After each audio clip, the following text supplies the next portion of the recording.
down the rabbit hole again, and as I fall I can feel the pain. You can't tell me where to go, so I don't know, I just go with the flow. I go with the flow. I'm falling up, I'm falling down, from the sky and from the ground. Up above just like below, and I don't know where I should go. 'Cause I'm stuck in limbo.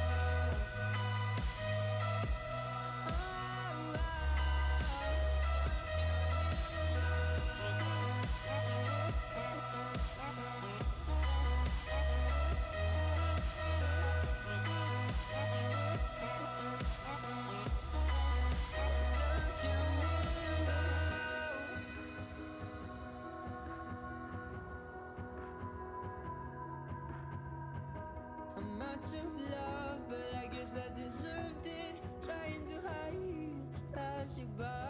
I'm getting down, feeling fine. I'm light as air, no one can reach me. Lost in a dream, lost in between. Let's keep on flying, let's keep on breathing. I'm falling up, I'm falling down, from the sky.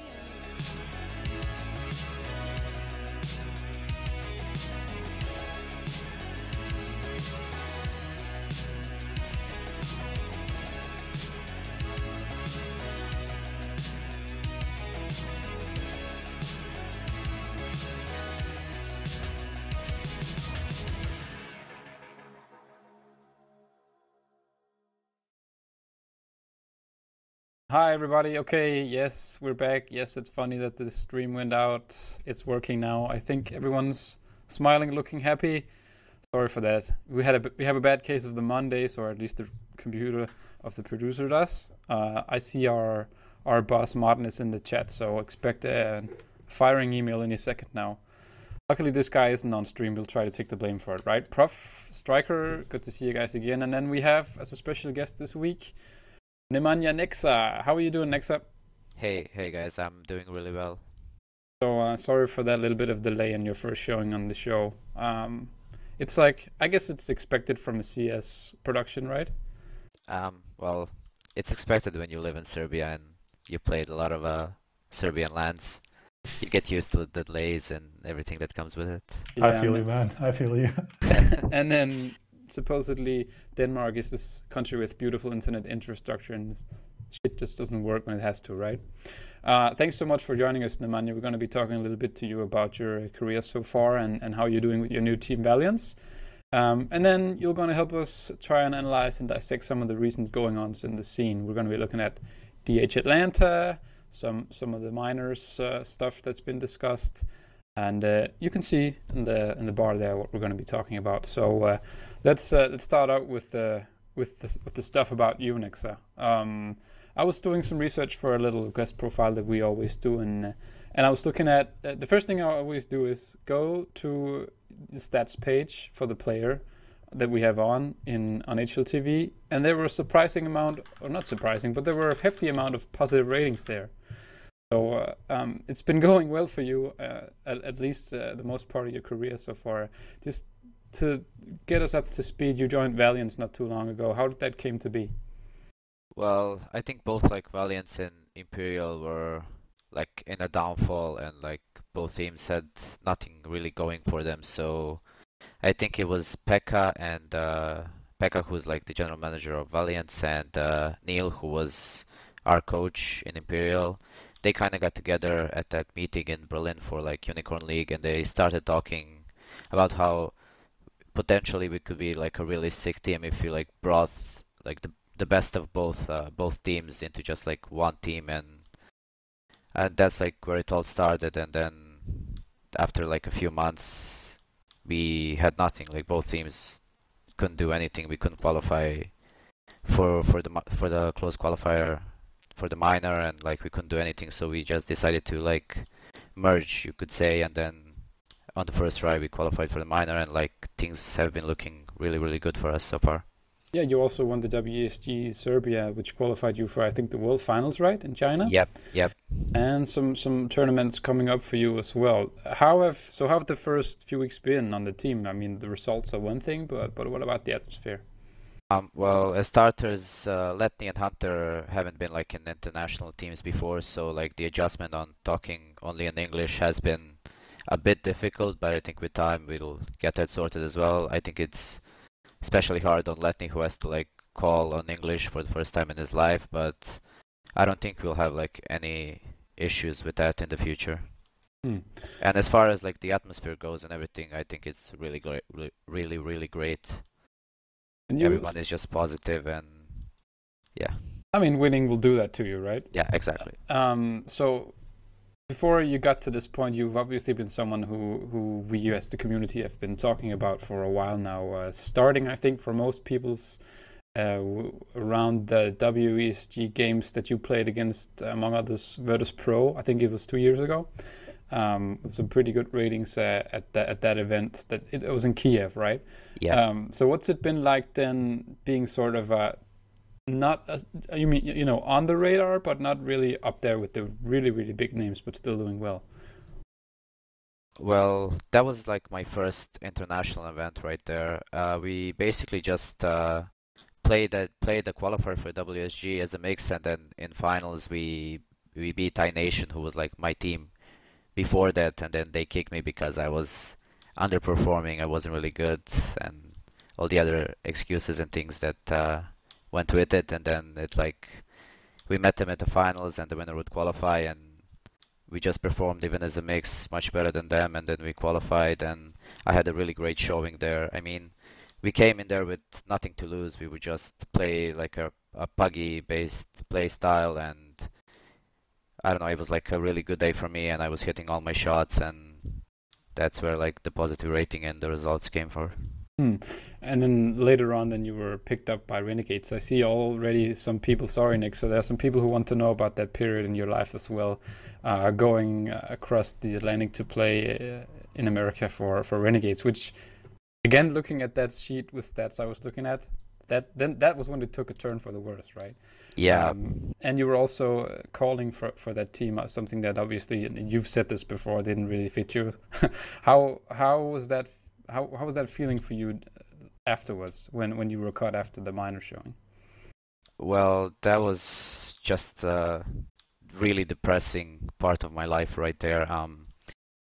Kasad, we were playing in Nation then, and Kasad said that he got an offer to go coach Renegades, and that they needed one more player, and that he could recommend like three of us. It was me, Hunter, and Letny back then, and he would recommend all three of us, and then Renegades would just pick one of us who they thought would suit the team best, and they'll bring him over for like a trial or to play, whatever it was. And Kasad just mentioned all our names, and then they went through like all our past demos and just stats and everything, and they, I guess, decided to go with me. But when I agreed and when I said that I want to go, back then Yam was still in the team, but I had some troubles securing my visa. I think it took me 3 months to get it approved, and in that period Yam had already left the team, and then they were without an IGL, so Kasad came to me with an idea that I can try being the IGL, and he would be like right behind me and help me. And then, I don't know, somehow in my head I thought that if I didn't agree to be the IGL, then I kind of they wouldn't like pick me up at all, right? They would just get someone who is actually an IGL instead of me. So I kind of said yes, and it went horribly wrong. Obviously, feel free, guys, to chime in here. You guys probably even know more about this guy's background than I do. If anything you want to prod this man about. I actually wanted to touch on something that I didn't get to interject in the question before, but you mentioned like being cut for My Nation, which is kind of the core that became then like Binary Dragons and now Valiance, whatever. But you're actually a part of the team 2015, then in 2016 again, and now again you're with the guys.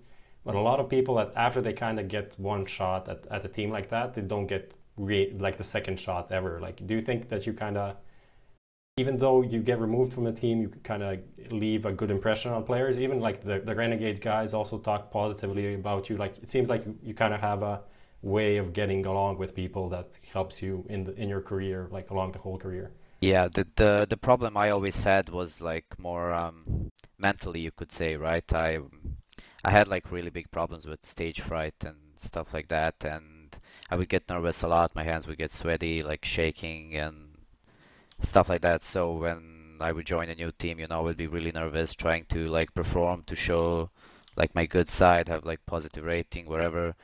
And that was basically why I was cut the first time. And I think that was also one of my biggest issues in Renegades when I was there. Also, like after I was in IGL for long there, and after I stopped being IGL, it was like I would just say too late because my confidence really took like a really, really, really big hit there, and I just couldn't really perform. Like I wouldn't be even in the game, like mentally.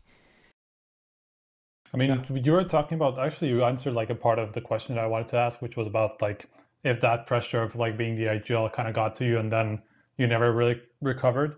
But did you really feel like you had like a knack for the IGL role and just like couldn't develop it enough, or what was it really?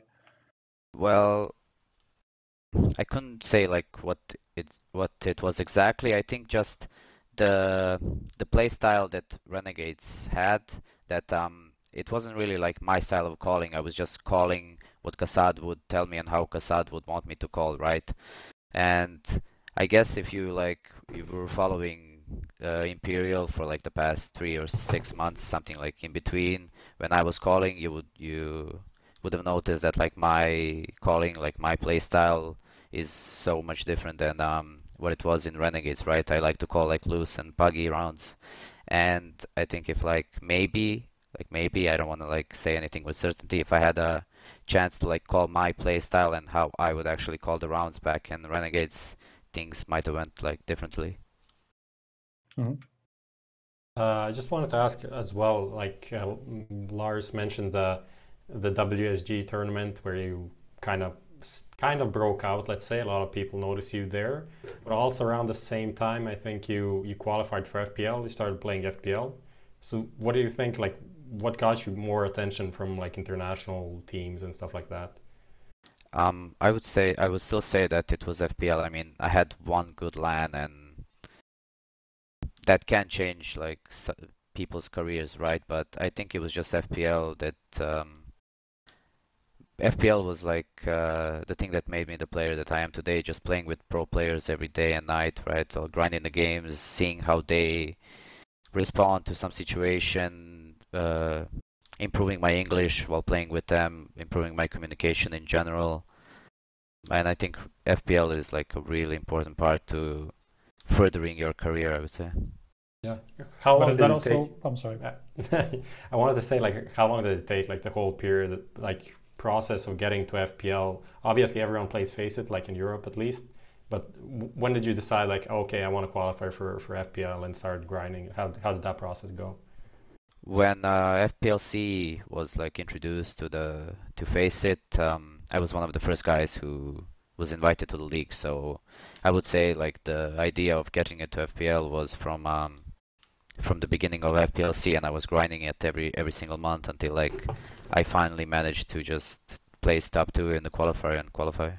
I think it took me like 7 or 8 months to qualify. How many games a day would you say around when the grind was hardest? I guess around then. When it was like the grind at its maximum, I would say 10 games a day. It's quite a lot. I mean, Did you but have a stack, or was it just like solo getting? Oh, actually, you were in FPLC, so that it's solo so all the just- time. Yeah. what I wanted to ask about was just a lot of like the top pro players complain about like the state of FPL and how puggy it can be and stuff like that people don't really care about it. So from a point of view of somebody who obviously like evolved through FPL and kind of learned the game on a like a higher level. So do you see that as a problem? Do you actually feel like that's true, what some of the pro players are saying? There is some truth to it because we have like pro players and just like the qualified players, the young players, we have like different points of view on FPL because they like practice 6-7 hours a day, don't even know how much, and then they just come to FPL to like play a chill game and just relax, just let loose a bit, just do whatever they want. Whereas for us young players who qualify for FPL, we feel like we have something to prove, so we maximum try hard, and a lot of the new players are like baiting, trying to like impress other pro players and stuff like that, so I think that's like the main difference, that we have like different point of view on FPL in general. Did this ever happen to you though? Like, were there any of the top pro players that ever saw you play, and then you got the compliment that you were maybe fishing for? Yeah, I remember Olaf telling me that I do good in Renegades once in an FPL game. Boy, was he wrong. That sounds like something he would say, though, that he would come in and kind of touching on the one of the great interviews we had on the site with Shazam Prof, the one you did in London, where he basically saved his career, right? It seems to be something Olaf. Shazam said something along the lines that when he was getting kicked from Cloud9, that just Olaf came up to him after the event, said like, you're getting like too much bullshit, too much like negative stuff around you. It's just not your fault. Just like keep grinding. And then like Shazam was about to quit the game, and then kept on doing it. So you were talking about like trying to impress the pros, right? Did you ever fall into that trap and just like kind of change your playstyle in FPL just like because of what kind of players you played with? Yeah. At like very first 2 or 3 months when I qualified, I would just be like a hardcore baiter, just playing for the kills, just wanting to be like at the top of the scoreboard, right? But as time progressed, I like just realized that it's like the kills don't matter. It's about just getting that win at the end. So I want to ask you a little bit about the time in Imperial, because obviously that team was comprised of a lot of FPL stars, and some of them you still play with today. Were there ever any like can you spot any sort of troubles about troubles that stem from coming from FPL? Like you mentioned the puggy play style, and sometimes analysts on desk would say like, hey, okay, the problem here is that they don't have the tactical side down, or they play too freely, but then they're really good fraggers. You think that ever kind of came into the fabric of Imperial, that you were having problems with that? Yeah, definitely. The main problem with like FPL and then Imperial, because we all had like FPL players, was that we were lacking team play a lot, because when you play FPL you basically just play for yourself, right? You make solo plays, you don't flash for each other, you're always just running out alone. So when we formed Imperial, we were composed of like 3 FPL players, right? So we would all just run around on our own sides and just make plays individual for ourselves, and more often than not it would work, but I don't think that's how CS is supposed to be played. So yeah, so I guess that's just like a problem that every FPL player, like young player, is just lacking in team play. And then obviously there's also the team spirit and the attitude things that were also a little bit something that people were talking about regarding your team. Some players went in and out of the team even because of reportedly those things. Is that also something that comes from being sort of online stars trying to make a team? Were there ever any attitude problems? Yeah, because when you pick up like young players who are eager to prove themselves, show what they got, they all want to be the star player, right? No one wants to take that background role. So there was a lot of like stubbornness, and I don't know how you would say it, just everyone wanted to be the star player, right? Which is impossible. So we had some like conflicts there, and people would be kicked from the team, and all kinds of stuff that shouldn't be happening was happening. I'm guessing like that team didn't have like one voice that everyone could listen to. Like, was that, you would say, the issue? It seems like everyone had kind of their say, even when you had some in-game leaders, they weren't really the authority over the whole team. Yeah, that's exactly what you said is the reason why we kicked Yossarian from the team. It wasn't like that he was doing anything bad. We weren't really doing well after we won Copenhagen games, and I think winning Copenhagen games just got to our heads, right? We just skyrocketed. We thought we were really, really good, but to be honest, I think it was just a fluke. We were all having like a really good day. We were all hitting our shots individually, and I don't even know how, but we managed to beat North and then Heroic in the final. And it just boosted our confidence way too much than it should have. So people would stop trying as hard as we did before, right? We would cut practice hours. We weren't really being committed 100% to just like improving ourselves. We already thought we were like tier 2, you could say, and that now we would get invites for all the lands. We didn't need to play like online qualifiers and stuff like that. So after Copenhagen games, we had really terrible online results, and what was going through our head is that we didn't have like a strong personality, like a leader who would just like rally us together, just explain stuff to us that that's not how it works, that's not how things go. Even if you want to land, you still need to like even more, like practice even harder, give it like 200%, do whatever you can to just like improve. And that's what we thought that the Cillians was lacking, but even after we removed them, we just couldn't find. I think we needed like a really strong type of IGL who could actually control players like Esperanto, like Nuki, like me, like that we would actually listen to, because if people just tell us, well, maybe you can go here, you can go there, we would just make a play by ourselves, right? But we needed someone with a really strong personality who would just say, no, don't do this, no, don't push this, it's a 5v4, don't like make stupid mistakes, you know, stuff like that. So looking back on that now, I mean, I wouldn't want to say that you wasted time there, because it wasn't that long time and you're still very young. But when you look back at that, what are your feelings like when you now with the hindsight that you have? Well, I feel like everything went downhill after we removed the Cillian. I think if our heads were a bit more to the ground, we should have kept them, and I think we could have done some really great things if we were still in the same lineup as we were back then. Had to go the hard route though. Yeah.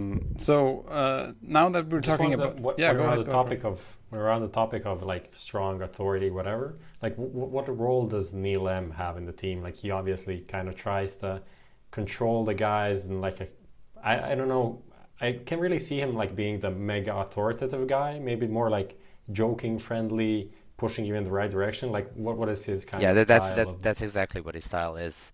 I think he's a really big part of our success, because one more thing with FPL players is that they get tilted really easy. You know, you die through the smoke or something, and then you're instantly tilted. And the big part of what Neil brings to the team is just he always stays positive. You know, he brings us back into the game, like mentally, when we were feeling down or when we were losing. He would just be the guy who takes like that the tactical pause and you talk us through, just brings us back to life, you know. And I think that's like a really great guy and a person to have behind you. Wouldn't you, what you said before, wouldn't you rather, I mean, not necessarily then, but now have someone that has a lot more structure, that has a lot more tactical insight, because that is the criticism of him, that he's not really the tactical coach. Well, he isn't originally a coach, he's a manager, so that's we never expected him to be like the tactical kind of coach, right? We just really liked like having him behind us, you know. He would just pump us up, scream, yell after we win every round, you know. And it would be, the atmosphere would be just super good when he was with us. And I think you have like a funny story of some Neil M tactical pause story that I feel like there's something there that you can share, just like a random guess. No, but like the thing is, whenever we would take tactical pause, it would just be him like screaming, "Oh, these guys are cat. They have nothing left. They're so shit. We're gonna beat them. They're cat." And it would just be the same thing repeating, and it would like always make us laugh because of the way he says it, right? They're what? They're cat? Yeah, they're cat. That's like his catchphrase. Obviously, yeah. Is that an Irish insult in some way? Yeah, I've never heard of it.